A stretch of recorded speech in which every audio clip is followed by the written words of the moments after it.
And then, 5, 6 years later, they forgot all about it, and it's like, shit, so much for continuity. Well, I guess that's a good segue in is that the first comic that you did with Tango was Descent of the Dead, correct? Yeah, that's correct. So that was my fledgling comic, so that we introduced. It was back when zombies there was a resurgence thanks to George Romero and zombies and all that stuff. So yeah, that was just the right time to get that story out the door. And well, I mean, yeah, that was the same time that Romero had come back after 30 years to do a bunch of the Dead sequels, and then Walking Dead as well had just debuted on AMC. So I mean, I don't know, there's like a good 5-10 years there that zombies were just a craze, and I feel a lot of that has to do with both Shaun of the Dead as well as what was that one? 28 Days Later. 28 Days Later, and then stuff like Wreck, where you have these infected as opposed to zombies, but still it's the same premise. They run after you and tear you apart, so that's scary stuff, and that was the craze back then. And the story that I wrote was, it was written about 2 decades prior to that. And when I say written, it was just kind of flimsy when I say that. So it was more of a screenplay than it was structure-wise. So that was quickly turned into a comic book, just based on sound advice that it was a shit story in terms of its current structure as a screenplay. So, and it didn't hurt my feelings. I think it made sense. It's like, hey, it's going to be easier to make a comic than it is to film, right? Oh, absolutely. So that was the one path of least resistance there, dictated it. So I was like, okay, well, let's get it done, man. So we shanghaied Fran Penevic to do the artwork, and Rage was there to kind of help be that man in the middle, bridge, between writer and artist in so many ways, whether it's inks or additional storyboards, what have you. I mean, he was the guy who helped he could tap my brain and understood what it meant, and then translate it across to other artists, which was great. That's a gift in itself, and that was very helpful in getting that off the ground. And it was very well received. We were scared as hell. We did not know what we were doing. We made this 15-page comic. We showed up at Wizard World. We're at Artist Alley on Thursday, and nobody was at Artist Alley. We're all by ourselves and lonely and miserable with this one damn comic, and nobody's coming by. And I was like, oh man, we dropped $350 and we suck and all this kind of stuff. And then finally somebody went down, because I didn't know there's an unwritten rule amongst artists in Artist Alley that you don't show up on Thursdays. Well, shit, we showed up, we were there, and guess what? It was the best thing we could have ever done, because people started to come in, and since, it was, not such a feeding frenzy, trying to get their attention, they came to the table, they checked it out. It was a low price. It was $3 to get the comic book, and hell, zombies were in, and it was, they're like, hey, this is great. It's a great idea. Zombies future versus like G.I. Joe, and, and you got robots and all sorts of shit. So yeah, people took to it, thankfully, rather well. We were stunned. I mean, the first sale, I'll never forget. I ran into the guy at an arcade, and he was wearing the shirt. And he's like, hey, I remember you. He's like, I think I'm the first one that ever bought your comic. And I'm like, you were, man. He's like, oh, okay, this is a weird moment. I'm like, yeah, it is. So I was able to kind of go back and thank him, because I was kind of stunned. I'm like, you want to buy it? I was like, and I remember Fran was with me at the table, and he was so nervous he couldn't stay by the table. So he went out and had a smoke and got high, and I was just there by myself. And so finally, when this guy's like, yeah, I'll try it out, I was just, my jaw dropped. I'm like, you are?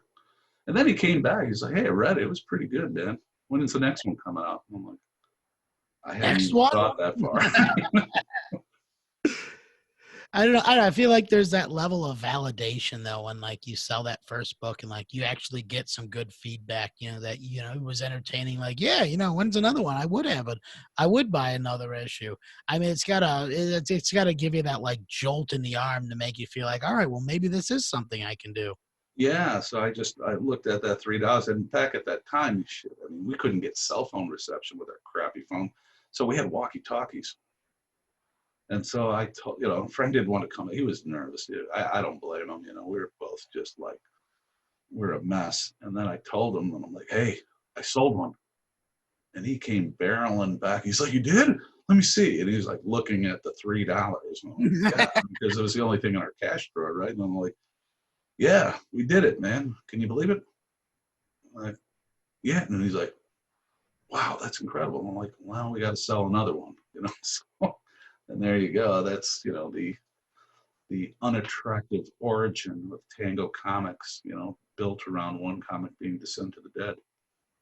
Yeah, I mean, well, I mean, I don't know, it goes to show you that doesn't matter what it is in life, you gotta have to suck at something before you get good at it. You're gonna Oh have yeah, you, exactly. You got to you have crawl to before you find your can walk, speed, brother. man. Yeah, yeah, absolutely. You gotta crawl before you can walk.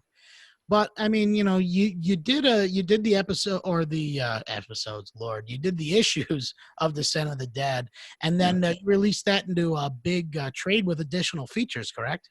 yeah, yeah. So we had some added content. We were able to, it's hard to get these comic books done. And like I said, when you don't know what you're doing, but we finally got our groove, got a lot more efficient, and then we got the story done, and then compiled it into a trade paperback.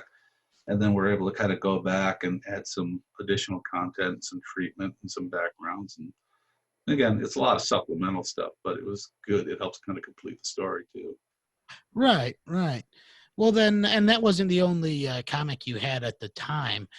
Because at the same time you were doing Descent of the Dead, you also were doing the individual issues of the Infinium, correct? Yeah, so a year after we released Descent of the Dead, and the funny story with that is that back at that same year at Wizard World, um, the other artist for the Infinium came into play. He came by our table. He didn't realize we were there. And he came by our table and he's like, hey, what's the idea? Because give you some background. He was kind of pissed. He was like, what are you doing selling this comic? I'm like, what do you mean? What am I doing selling this comic? I haven't seen you in 10 years. And he was like, and now you're giving me crap and giving me guff about, making this comic. Well, it's kind of a little bit of professional jealousy. He's like, hey, when are we going to come back and finish the comic we were working on? Because before this happened, I was collaborating with him to build out a superhero comic called the Infinium. So this was back in like 2000, when this happened. So I had the story, and here we are in 2009. And he, I run into him, and then he's giving, busting my chops about that comic book that, we both could not even get off the ground. But, he saw it. He's like, now's the time. And I'm like, the sad part of it was I didn't have the story anymore. I lost it. And I couldn't work on it from memory. And he came back and told me, he's like, I have your story. You made me a hard copy of it. You do realize that? And I was stunned. Wow, he And held I on. was like, you held on to it for 9 years? He's like, yeah, I want to get this done. I'm like, so his determination um, paid off because we were able to go back. I looked at the story that I'd given back 9 years prior and almost threw up. And I was like, this needs to get reworked. It needs the new treatment. I'm going to rewrite it. So I got stuck on a flight to Cambodia on a mission trip, and I rewrote the thing in a span of like 40 hours. Wow. Then came back from there, and we began to build that comic book out. And if it wasn't for him, it wouldn't have, it would never have happened. I give him all the credit in the world. I mean, I can't believe he held on to that script. So it was just like holding gold when he presented it to me. And so, yeah, we got that done quickly thereafter. He was anxious to get that rolling. And yeah, our second comic book title, The Infinity, was released in February 2010. Wow, and the Infinium I feel is the one that's the closest to your heart out of all the properties that you put out. Yeah, I mean, this is my, without a doubt, that's my love letter to, the silver and bronze age of comics. I really, enjoy that era, and this is kind of, the love letter to that era. And it, again, there's some cliches, there's some props to, uh, nods to, those eras, but at the same time, it's like it's looking back but progressing forward. So it's, I want to kind of give you that complicated superhero story. And the Infinium is that. It's about a hero who doesn't want to be a hero at all. He made a wish. The wish came true. It sucks. I want things to go back to normal. Right. And sorry, you, this is what you asked for. Sorry, it didn't turn out the way you wanted. And it's a reflection on life. It's like you want something, then you get it, and it's not quite the way you imagined it, right? Right. It's almost like that Christmas gift. You're like, oh, I really want, and it's the anticipation that drives you more than the actual product after a while. Yeah. So But like it's that old saying, be careful what you wish for, right? yeah, it is a wish fulfillment, but it's a fucked up wish fulfillment when you think about it. So it's kind of backwards in that sense. So, and it's very hard for me to explain the character because he is a complex character. He wanted something, he got it. Now he's being kind of ungrateful. He was like, well, I didn't ask for this. I'm like, well, yeah, guess what? Life's got strings attached to it. Yeah. Deal with it. And he has to adjust. And so, and this is your reluctant superhero in a way. But the very thing that's attached to him in terms of turning him into a superhero, he despises. It's ruined his life, and he struggles with that psychologically. And Well, here I he mean, is kind of brought back. well, that's part of the the hero's journey as well, is that you're choosing to enter or to pass over the threshold, right, into this new and strange world. And I mean, there's got to be a lot of sadness with the idea that once you cross over, once you make that decision, there is no going back. Things Yeah, can't yeah. be as simple as they were before, because the world is more complex and strange than you realize. Yes, it's far more. He is more is revealed. In about the world itself and how it works and functions. There's a bit of disenchantment with it, without a doubt. And you know, he leaves one man, comes back another, and he has to kind of find out who he is all over again. Yeah. So, and that's kind of the journey with the second book is really it's an identity crisis, and he's going back and having to re-examine everything that he ever was. And it's in that journey he's going to run into some fantastic beings along the way, because again, you're right, it's a bit of a lonely journey. It is, when you've been kind of left behind, if you will. He's a man out of time at this point. Everybody's moved forward. He's been gone for years. It's like he was a nobody, and he's treated like a nobody when he gets back. And like, wow, even his wife and kid left him behind, and it's just like, where the hell do I go now? What's the whole point of me being here? My motivation for coming back, they're no longer here for me. So this is, it sounds very melancholy because it is, but the whole buildup of this story, it's Disney storytelling, Jimmy. It's like before I make you laugh, I'm going to make you cry. Right. So that's the whole thing, is to kind of draw you in on the character itself. Yeah, he is a hero, and he's a superhero, and he's got a really cool costume, but that's not really what he's all about. So before I even give that to you, you're going to learn more about the person and what makes him ultimately the real hero before you can put it on.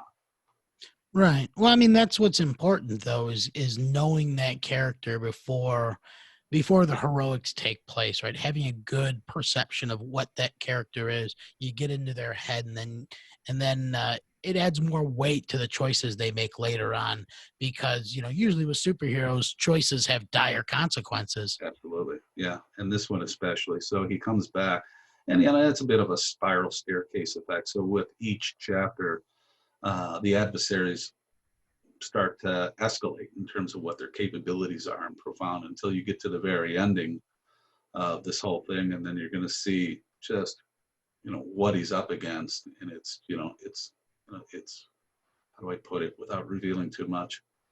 He's facing the mountain finally, Right. and it's a scary thought for him. But it's like, well, I've gone this far. You know, can't go back.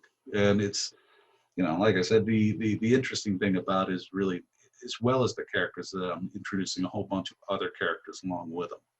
Some are mentors, some are adversaries, some are there purely for distraction, and Mm. each one has a role to play as part of the bigger story. But again, each one will have an effect on him in finding his way back. And that's essentially the first buildup of this first book. And the second book carries that forward as well, which we're working on right now. So I don't know. So for those who aren't familiar with the Infinium character, if you were interested in the first book, I got to tell you, it is a cross between Green Lantern and Mortal Kombat. So you have this character that is zoomed off to this alien world where he's got to battle all these different races from across the universe in this tournament, and the winner gets this mysterious power source, the Infinium, right? Mhm. And the entire book, or the entire first book, which was originally you had 7 issues that you compiled into a trade paperback, correct? Yeah, it was planned out for 7, then we just double sized the 6. So yeah.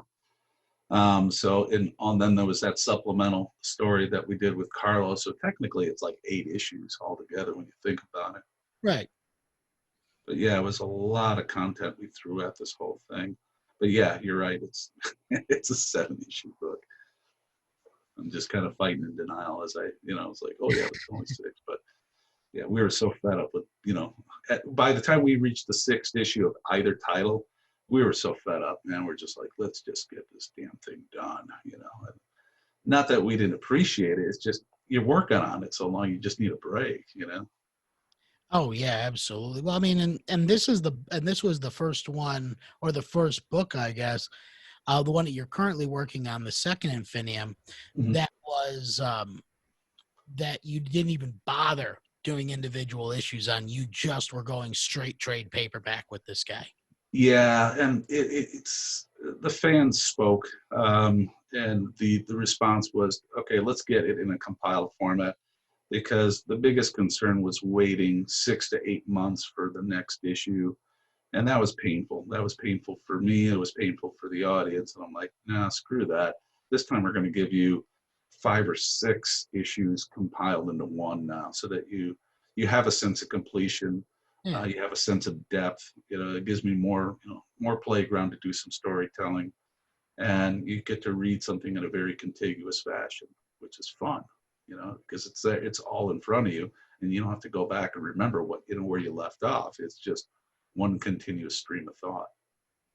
Right, and I know it goes ahead and it removes the biggest obstacle with smaller and indie publishers, is that if you're doing individual issues, if you don't have the distribution abilities that the big 3 have with Diamond, you can't get them in every comic book store, so it's hard as a fan to be able to get that sense of completion from a storyline, because you might have to wait till you see this guy at a con, a year or 2 down the line to get that next issue, as opposed to, just being able to get it from a comic book store. So just going the straight trade route, it gives you the ability to condense down one story with a lot of different facets, and you can tell it all at once, and people get the entire story right then and there, so they don't have to hunt you down later on. Yeah, exactly. Exactly. It gets it all there. And then after a while, again, you're not, you peddle multiple issues at a convention, what have you. What you may not realize is sometimes your issues kind of compete with themselves. Right. And Right. so I want to kind of take that out and say, okay, it's here, it's one solid state of book. It's all compiled together, and it's a lot of fun, getting being able to tell in that story fashion. Yeah, I still got a landline.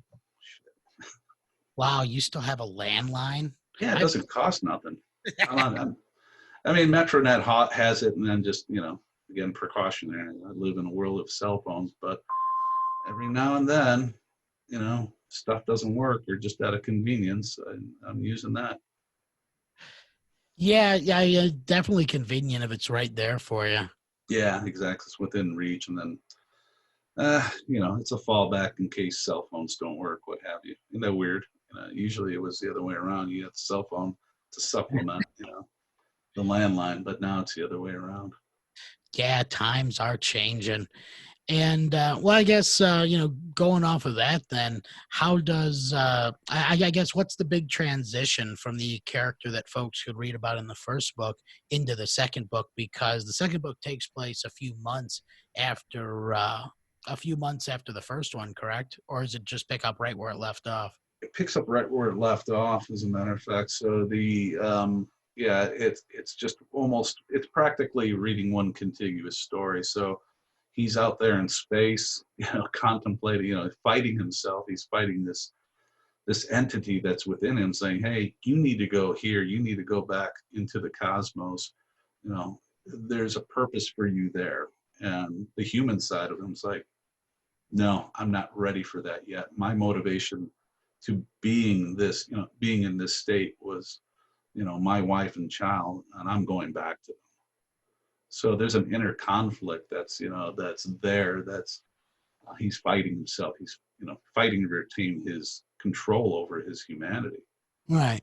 And so that's the underlying thing, is that there's this tug of war that goes back and forth with it. But yeah, anyways, the long and short of it is that, yeah, it picks up exactly where the last issue left off in the from the omnibus, and carries it straight forward. So yeah, so it starts off in space and then quickly returns back to Earth, where he, again, the self internalization and the exploration, begins.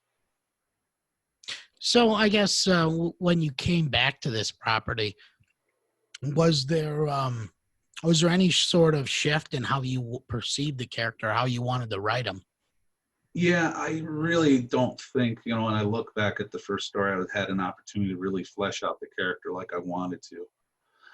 So it was really for me to kind of make sure I focus on a more character driven story this time. And this is my attempt at doing that. So the way it reads is going to be a little less, how do I put it, silver agey. Okay. It's going to be a little more, grounded in, current state situations and so on. But for the most part, again, it kind of deviates from, it is a bit of a departure from the first book in terms of style and storytelling. We got a whole new art team working, on this whole thing. So it's a little more manga-ish in terms of art style. The artist who did this, you can tell he has a kind of a manga upbringing, but he's got some really, really clean line work that just dazzled me. And the colorist that is working with him is just outstanding. So these guys are professionals. So and it reflects in everything that they do in terms of demeanor, in terms of style, and just in terms of output. And I'm damn proud to showcase that with this time around, because it is a real difference maker. And it reflects, not only the change in art style, but the change in storytelling. And it's going to really grab people. It's got a lot of cool things to it. And like I said, introducing all these new characters alongside this character who, again, in some ways is still kind of brand new, um, is going to show a lot more depth. It's going to start showing you a view of the world itself, and what the Tango universe is essentially was intended to be.